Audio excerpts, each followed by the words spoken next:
If you're enjoying this podcast, explore The Calm Operator, a practical survival guide by Steve Barker, published by Book Central, built for pressure. It helps you stay composed, think clearly, and act effectively in outdoor, urban, and emergency situations. Find the book on Amazon or through the Book Central website. Cold exposure is one of those topics that sounds simple until you're actually standing in wind, rain, snow, or icy water, and realizing how quickly the body can start losing heat. In the field, cold is not just uncomfortable. It changes judgment, slows movement, drains energy, and can turn small mistakes into serious emergencies. That's why understanding cold exposure matters whether you're hiking, camping, working outdoors, or building a realistic survival plan. The first thing to understand is that cold exposure is a problem of heat loss, not just temperature. Wind strips warmth away faster than still air. Wet clothing pulls heat from the body far more aggressively than dry clothing. Sitting still for too long can let your core temperature drop even when you think you're dressed well enough.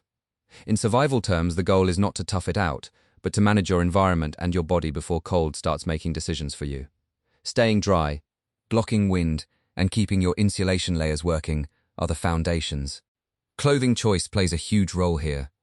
The best cold weather system is layered because layering gives you control. A base layer moves moisture off the skin. A mid-layer traps warmth. An outer layer protects against wind, rain, and snow.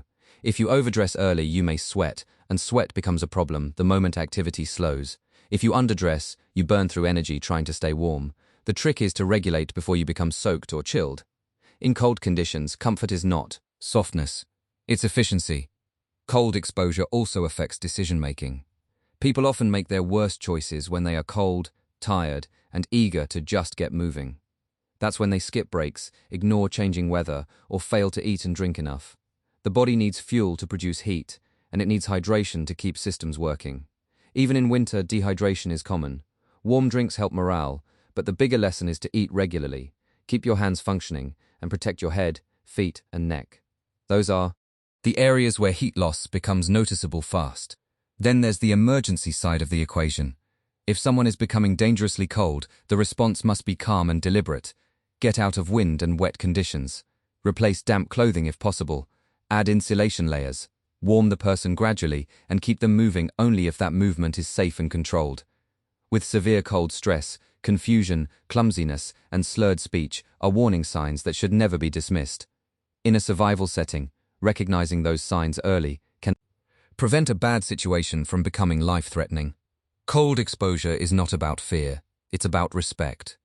Once you understand how the body loses heat, how clothing manages moisture, and how quickly judgment can fade under cold stress, you start to see winter differently. You move earlier, plan better, and make smarter choices before conditions force your hand. That is the real skill, not merely enduring the cold, but staying functional in it.